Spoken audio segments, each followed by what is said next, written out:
Je me tenais à la lisière de ma propre existence, comme une étrangère observant le naufrage de sa propre vie. Littéralement, mon badge d'accès pour le duplex du 16e arrondissement n'avait pas simplement été refusé, il projetait une lumière rouge crue et impitoyable qui disait tout ce que j'avais besoin de savoir. Accès révoqué. J'ai pressé à nouveau le badge contre le capteur, plus fort cette fois, comme si la force physique pouvait annuler la trahison, mais rien ne se produisit, hormis le clignotement froid d'une LED signalant qu'une vie entière venait de m'effacer. À travers les grandes baies vitrées qui donnaient sur la terrasse, je pouvais les voir, mon mari Julien et ma sœur Léa. Ils riaient aux éclats. Julien servait un verre de ce Saint-Émilion grand cru hors de prix que nous avions acheté pour notre anniversaire de mariage, celui qu'il disait vouloir garder pour une occasion spéciale, et apparemment, expulser sa femme en était une. Mon téléphone a vibré dans ma main, une secousse contre ma paume comme un coup de semonce, m'indiquant un message de Julien, « Tu as refusé de vendre la grange. » Considère ceci comme une période de réflexion. Dehors, je fixais ces mots tandis qu'il ne prenait même pas la peine de lever les yeux, savourant son vin dans la chaleur de ce foyer que j'avais décoré avec soin, ce foyer que j'avais payé de ma dignité.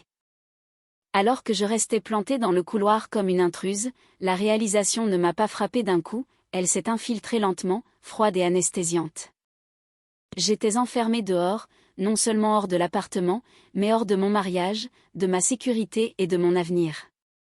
Il m'avait supprimé en quelques clics sur un écran, et j'étais devenue un simple bug dans son système parfait qu'il venait de redémarrer sans moi. Je me suis installée dans un petit hôtel de zone industrielle en périphérie de Paris, où la chambre sentait le tabac froid et le détergent au citron, une tentative chimique pour masquer des années de négligence. La note s'élevait à 65 €, me laissant avec exactement 112 € sur mon compte secret, ce qui représentait la valeur nette de mes 5 années de mariage. Je me suis assise sur le bord du matelas, les ressorts grinçant sous mon poids, et j'ai fixé une tache d'humidité au plafond qui ressemblait à la carte d'un pays imaginaire. Rien n'était censé se terminer ainsi. Tout avait commencé 3 jours plus tôt lors de la lecture du testament de mon grand-père Henri. Ma sœur Léa avait hérité des bijoux de famille, des diamants, des émeraudes et de lourdes chaînes en or massif, des actifs liquides et tangibles. Moi, j'avais reçu la grange, une structure chancelante sur un lopin de terre sauvage au fin fond de la Creuse. Julien avait éclaté de rire en l'apprenant, qualifiant cela de blague d'outre-tombe, mais ensuite il avait fait ses calculs et réalisé que le terrain, aussi insignifiant soit-il en apparence, pouvait être revendu à un promoteur pour boucher les trous de son portefeuille immobilier en perdition. Quand j'ai refusé de signer l'acte de cession, les rires ont cessé. Les gens me demandaient souvent pourquoi je restais avec un homme comme Julien, pourquoi je tolérais sa condescendance, ses moqueries sur ma carrière et la façon dont il me traitait comme un accessoire de mode. Ce soir-là, dans le silence de cette chambre bon marché, j'ai enfin affronté la vérité. Je suis restauratrice de meubles anciens et toute ma vie repose sur la philosophie que rien n'est jamais vraiment cassé, que tout demande simplement de la patience. Quand je regarde une chaise aux pieds brisés ou une table marquée par l'eau, je ne vois pas un déchet, je vois un potentiel, ce que l'objet pourrait redevenir si quelqu'un prenait le temps de le réparer. C'était là mon erreur fatale, j'avais appliqué cette même logique à Julien. Quand je l'ai rencontré, il était instable et peu sûr de lui, se cachant derrière un vernis d'arrogance, mais je n'ai pas vu un narcissique, j'ai vu un projet de restauration.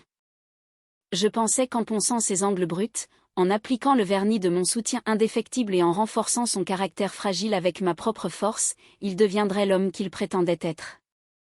J'ai passé 5 ans à donner toute mon énergie à un homme fait de bois aggloméré bon marché, en me persuadant qu'il était un acajou rare ayant juste besoin d'un polissage. C'est le piège dans lequel tombent les gens comme moi, cette chaîne invisible des survivants habitués à se contenter de miettes et à trouver de la valeur dans ce qui est jeté, au point d'oublier que certaines choses sont jetées pour une excellente raison. Je n'étais pas sa partenaire, j'étais sa mécanicienne, je faisais tourner sa vie, j'effaçais ses bévues sociales, je gérais son anxiété et je le laissais s'attribuer le mérite de ma stabilité. Je pensais que mon endurance était une vertu, mais cela prouvait seulement que j'acceptais d'être un paillasson tant qu'il promettait de ne pas piétiner trop fort. Mais la grange était différente. C'était la seule chose que mon grand-père Henri avait conservée pendant 50 ans sans jamais la vendre ni la rénover. Julien y voyait une transaction rapide, j'y voyais une histoire à protéger, et au moment où j'ai enfin tracé une limite, cessant d'être celle qui répare pour devenir une personne à part entière, Julien m'a jeté. Il ne m'a pas expulsé parce que j'étais inutile, mais parce que pour la première fois, j'ai refusé d'être utilisé. Je me suis levée pour aller à la fenêtre et mon reflet dans la vitre me renvoyait une image fatiguée, mais mes yeux étaient secs. J'en avais fini de réparer des choses qui ne voulaient pas l'être. J'avais un plein d'essence et la clé d'un cadenas rouillé dans la Creuse. Si je devais repartir de zéro, ce ne serait pas ici, mais dans l'endroit que Julien considérait comme sans valeur. Le trajet vers le sud fut un flou d'autoroutes grises et de silence, je n'ai pas mis de musique ni appelé personne, conduisant seulement à l'adrénaline de voir ma vie se démanteler en temps réel. Quand j'ai enfin quitté les routes nationales pour m'enfoncer dans la campagne profonde, le monde de verre et d'acier de Paris semblait appartenir à une autre planète.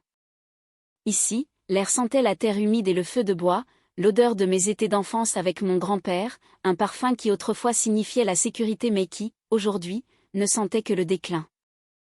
Je suis arrivé devant la propriété au moment où le soleil disparaissait derrière les collines. Le mot « sanctuaire » était bien trop généreux pour décrire ce que je voyais. La grange se dressait au milieu d'un champ d'herbe haute comme une dent carriée, le bois gris et déformé se détachant de la charpente en longues lattes irrégulières, tandis que le toit s'affaissait dangereusement. Il n'y avait aucun charme rustique ici, juste un cadavre de bois massif que j'étais désormais chargé d'enterrer. Je suis descendu de voiture, mes bottes s'enfonçant dans la boue, réalisant que c'était pour cela que j'avais échangé mon mariage, une pile de planches qui coûterait probablement plus cher à démolir que la valeur du terrain.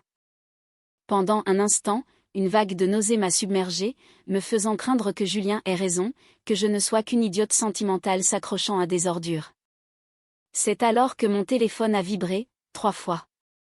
Une notification de ma banque, virement effectué, solde du compte joint, 0,00 €.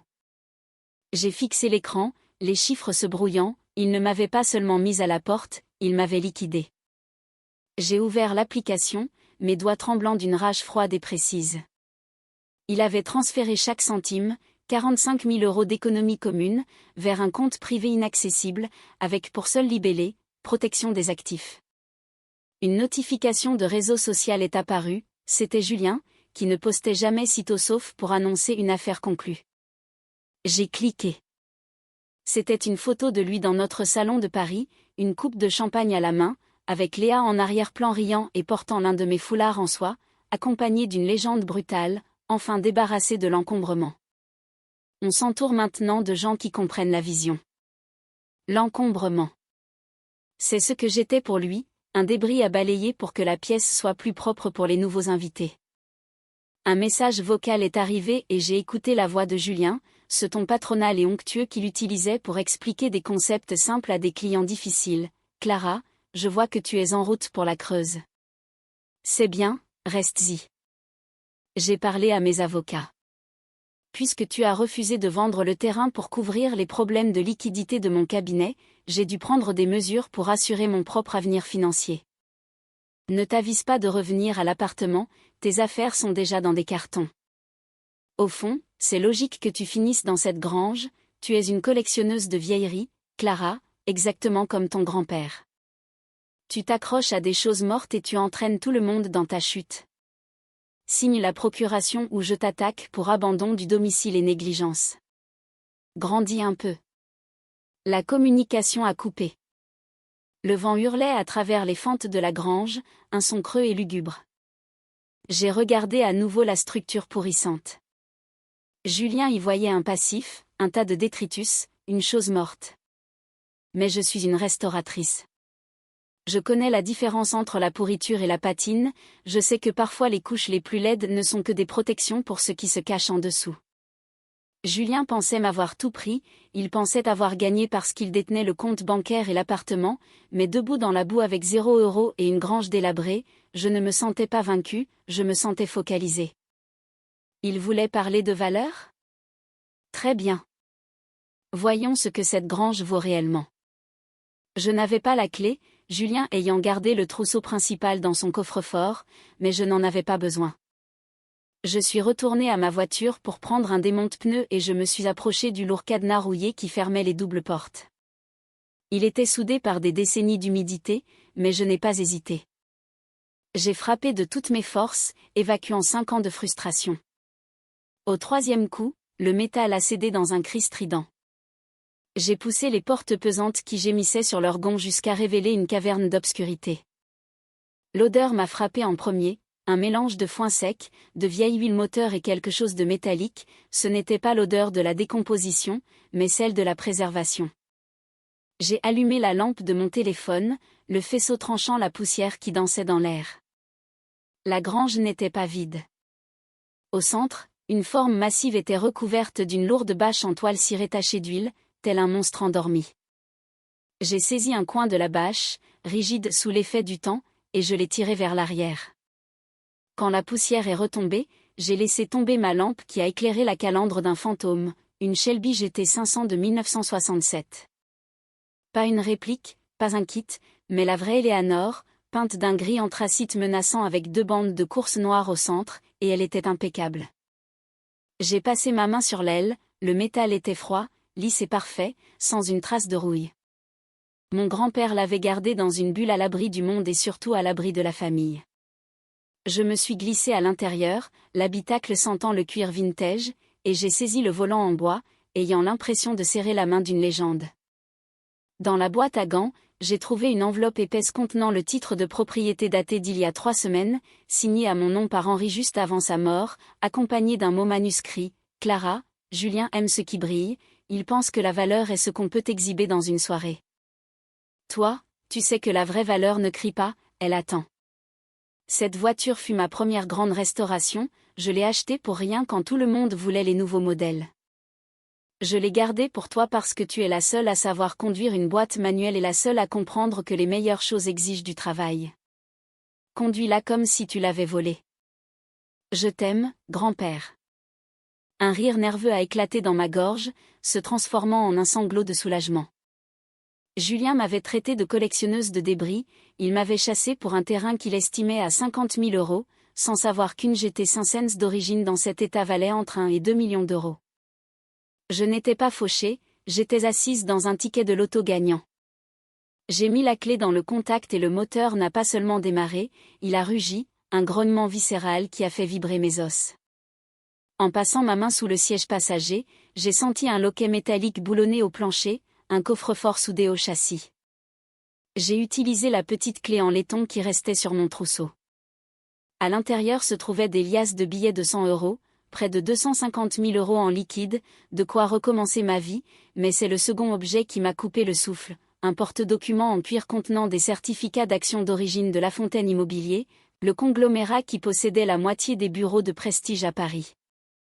Julien travaillait pour eux, vénérait leur PDG, Monsieur Valois, mais la signature au bas des documents a arrêté mon cœur, Henri Lafontaine-Bennett. Mon grand-père n'était pas qu'un simple fermier, il avait discrètement financé la création du groupe et n'avait jamais vendu ses parts. Les documents prouvaient qu'une participation majoritaire de 51% était détenue dans une fiducie dont j'étais désormais l'unique bénéficiaire. Je ne conduisais pas seulement une voiture de luxe, je tenais entre mes mains le contrôle total de l'univers professionnel de mon mari. Plus profondément dans le dossier se trouvait un contrat récent avec la signature de Julien, qui avait vendu le terrain de la grange à un promoteur en empochant un acompte de 150 000 € en se faisant passer pour le propriétaire légal par mariage, ce qui constituait une fraude caractérisée. Mon téléphone a vibré à nouveau avec un SMS de Julien, « Si tu ne signes pas l'acte demain, je te fais interdire. » J'ai ressenti un calme absolu. Il me pensait faible, mais il ignorait que la restauration exige parfois de tout décaper jusqu'à l'os. J'ai appelé le numéro sur l'entête, le cabinet Valois et Associés, ici Clara Bennett, la petite-fille d'Henri. J'ai les certificats originaux de La Fontaine Immobilier.